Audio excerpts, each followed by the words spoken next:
¿Realmente existe un grupo de personas en la Tierra que lo controla todo? Hoy en día existen muchísimas historias de grupos de masas que actúan bajo las sombras con el fin de tener el control mundial. Illuminatis, extraterrestres, reptilianos, el hombroso cerdo y sobre todo los masones. Este grupo de personas tan secreto y exclusivo que a través de los años pues ya sabemos qué son y muchos de sus miembros ya los conocemos. Pero, ¿realmente hubo una masonería en México? Y de ser cierto, ¿qué tanta participación ha tenido en los momentos claves de la historia del país? Hoy vamos a abordar este tema porque en el video de los secretos de los presidentes que te invito a ver, uno de los temas más comentados fue uno respecto a la masonería. Así que decidí ir un poco más a fondo y preparar este video. Antes, cabe aclarar, la masonería es un tema que se debate bastante. Al ser una organización secreta, hay muchas cosas que son desconocidas y debatibles. Y mucha de la información que existe también ha sido falseada por personas en contra de este grupo y por ellos mismos con el fin de proteger sus secretos. Así que una exactitud puede que no haya, pero vamos a tratar de acercarnos lo más posible a la historia. Vamos a pasarla bien pues. Bienvenidos a Curiositland. Hola, soy Fernando Besauri y antes de iniciar con el video déjame te invito a que te suscribas al canal y actives la campanita para que no te pierdas ningún increíble top. Estos son algunas curiosidades sobre los masones en México que tal vez no conocías. ¡Abusados! Que ya empezamos. Número 4. El nacer de una leyenda. Bueno, antes de iniciar a hablar de la masonería en México, primero tenemos que ir a conocer los cimientos de este grupo. Los masones o francmasones son un grupo de personas que se cree se formaron en la Edad Media. Hay quienes dicen que desde el siglo X en el reinado de Atlestán, del cual el personaje de la serie Vikingos se inspiró un poquito nomás. Según el manuscrito de Cook, los primeros masones datan desde tiempos bíblicos y se cree que los descendientes de Caín eran masones, pero ella suena más en mito que a verdad. Otros dicen que el rey Hiram Abib, quien fue el arquitecto del templo de Salomón, era masón. Y luego están los que dicen que los egipcios, israelitas y básicamente cualquier persona que pudiera hacer una construcción perrona era masón. Ya para más concreto, los primeros documentos que hacen referencia a los masones datan del siglo XII. Ya en este siglo se conocían más a estas personas, aunque mucho de lo que se conocía era en realidad secreto y no lo compartían más que con miembros de su logia o escuelas. Eran llamados francmasones porque franc significa libre en francés y masón significa albañil. Y era importante señalar ambas, ya que estos albañiles eran de los pocos que podían ir y venir a su antojo ofreciendo su trabajo a donde fueran. Se lo habían ganado, como se sabe eran grandes constructores y a cada lugar que iban recolectaban más miembros.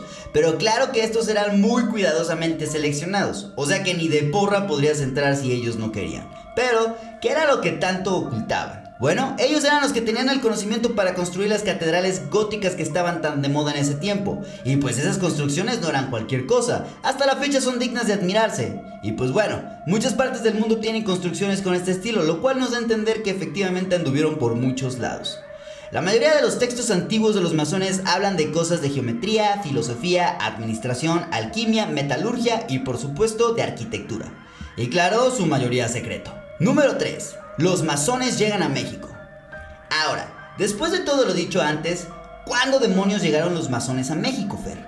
Nosotros no conoceríamos a esta organización secreta sino hasta el siglo XVIII con la llegada de los franceses a la capital, aunque también se cree que varios españoles de tiempos de la colonia pertenecieron a los masones y ellos asentaron las primeras logias, pero de esto no hay nada en concreto. No sería hasta terminada la independencia cuando este grupo tendría su mayor apogeo en México, pero ¿por qué? Bueno, es muy dicho que el vecino de arriba fue consolidado por masones y luego de nuestra independencia los Estados Unidos y otras partes del mundo empezarían a mandar diplomáticos al país con el fin de crear relaciones con México o simplemente ver el modo de cómo jodérselo. Y muchos de estos serían masones. ¡Oh, sorpresa! Los vecinos del norte enviarán a Joel R. Poinsett. Y ojo con este personaje ya que jugó un papel muy importante con este tema. Joel era botánico, estadista y sobre todo masón. Como dato curioso se dice que este personaje fungió más como espía que como diplomático, pero bueno, que tampoco nos sorprenda.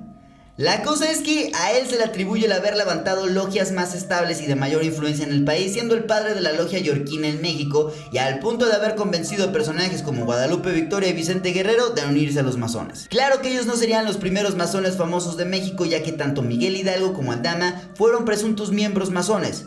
O sea, ahora prácticamente todo aquel que haya tenido un rol relevante en la historia ya era masón. Todo esto es un lío entre tanto secreto y misterio, pero así es la historia. Pero no todo entre los masones era hermandad y compañerismo. Conforme los años pasaron se dividieron y aquí es donde todo se pone interesante, porque los intereses políticos crearían una fractura en la gran fraternidad. Los yorquinos les daba de guamazos la logia escocesa, la cual era más apegada a la monarquía y estaban asociados con la iglesia católica, y los yorquinos eran antihispanos y liberales. Pero también se sabe que los intereses de los yorquinos era poco a poco ir acaparando México. No pasó mucho para que los mismos yorquinos se dividieran entre los radicales y los federales o moderados. Y fue con la derrota de Vicente Guerrero que Joel tendría que salir del país, pero su participación en asuntos de México no cesó. O sea, nunca dejó de meter aquí su narizota. Ya lo que seguiría la historia de los masones en México sería una serie de asuntos secretos que supuestamente se encargarían de controlarlo todo desde las sombras. Número 2. La influencia masónica en México. Bueno, como hemos visto, los masones no tienen un origen en concreto, pero sí que han estado metidos en muchas cosas. Como dije, los masones principalmente se caracterizaban por guardar conocimientos en base a la construcción, matemáticas, entre otras ciencias, pero en algún punto de la historia comenzó a asociárseles con cosas de dominio mundial y pañueladas de esas. Su influencia en asuntos de gran importancia es señalada en muchas ocasiones, y como vimos se señala a los padres de la independencia como posibles miembros de los masones. Pero ¿qué tan cierto es esto? Miren, aquí voy a meter como paréntesis una opinión personal. Mientras más investigaba, más se le asociaba con todo este grupo de personas. Y debemos recordar que los mitos son fáciles de crear. La historia misma es así. Mucho de lo cierto lo acompaña lo mítico y fantasioso. Pero ahora volviendo a lo concreto, se cree que los masones tenían el interés de imponer sus ideologías políticas en el país e influenciaron a varios personajes importantes, pero a partir de su fractura estas ideologías fueron variando, haciendo que los masones como tal dejasen de existir y comenzara a haber varios grupos de ellos con diferentes ideales, como los masones del rito mexicano, en el cual ya nuevos nombramientos eran inventados y no los tendrían otras logias. Es cierto que Joel influenciaría mucho en México, pero no se le puede atribuir a él ni a los Estados Unidos todas las cosas que pasaron aquí, ya que como vimos la logia escocesa también metería su cuchara, y los franceses, y los húngaros, y los españoles otra vez. Y estamos por ver el puesto número 1. ¿Sigues conmigo? Déjamelo saber con un poderosísimo like y continúa viendo este increíble top. Número 1. Los masones en el siglo XXI. Conforme los años pasaron, cada vez más personajes de relevancia fueron siendo señalados como masones. Benito Juárez, Porfirio Díaz, Agustín Iturbide, y hasta tiempos modernos sigue pasando esto. Básicamente, cada presidente que se nos ponga en los pinos va a ser asociado con los masones. Y es que a lo largo de los años cambiaron tanto que sus normas e ideales dejaron de ser los mismos. Hoy en día son más abiertos, existen los conservadores y liberales, siguen existiendo los yorquinos y escoceses, al igual que el nacional mexicano, y básicamente ya no es tan difícil pertenecer a ellos. Y digo básicamente porque hoy en día se aceptan grupos femeninos, mixtos, liberales, de religiosos, están los místicos y esotéricos, los políticos, entre muchos otros. Digo, tampoco quiero darte a entender que puedes ir en este mismo momento a llenar tu solicitud en su página de internet. Su exclusividad siguen teniendo, pero ya no como antes. Y es que esto le ha pasado a todos, le pasó a los judíos, a los católicos, pasa entre partidos políticos, las organizaciones son creaciones del hombre y por ende las diferencias pueden existir y fragmentar los grupos. Hasta la fecha la manera en la que actúan sigue siendo un misterio. Y yo me pregunto, ¿pues qué de bueno han hecho? Pero es una realidad que existen y han influido, pero también es una realidad que no debemos pensar que pueda existir algo al control de todo. No caigamos en ideas simplistas ni conspiradoras. Y eso fue todo. ¿Qué te pareció? ¿Cuál de estas cosas sobre los masones en México no sabías? Déjamelo saber aquí abajo en la parte de los comentarios y de igual forma te invito a que me regales un poderosísimo like si es que te gustó este video, a que te suscribas al canal y actives la campanita, así no te pierdes ningún otro video. De igual forma aquí en pantalla te voy a dejar otro top que yo sé que te va a encantar. Esto es Curiositlán, yo soy Fernando Besauri y nos vemos en el próximo top.